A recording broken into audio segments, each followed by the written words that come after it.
and welcome to another financial analysis video.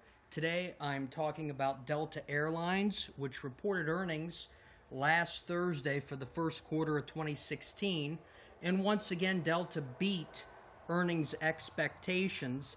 They've actually only missed earnings expectations once in the last couple of years, doing so last quarter.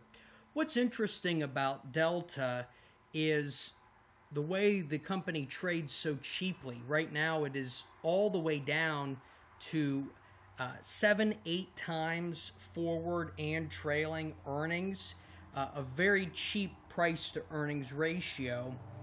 And a lot of people would look at this and think, well, this is a really good value play.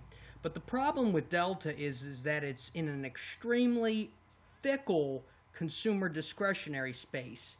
So really what this tells us is that investors aren't that confident in the longevity of the U.S. economy, and that there's still a little more fear out there that things may fall apart.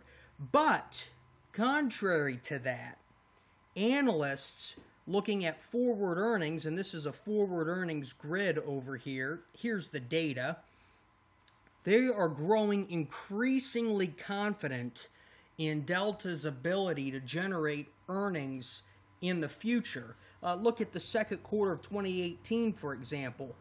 6 months ago, analysts expected $1.75 a share. Now they're projecting somewhere along the lines of $2.40 a share. And this is using the annual year-over-year growth model that the analysts are giving. Here's their annual expectations right here, courtesy of NASDAQ.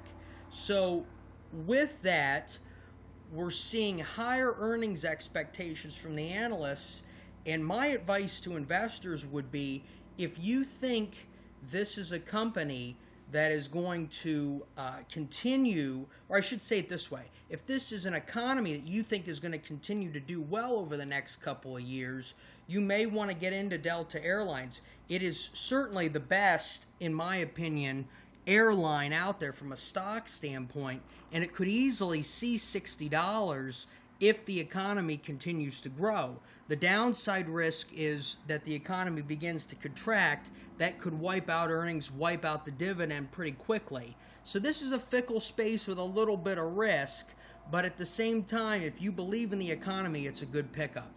I hope you enjoyed this video. Good luck investing.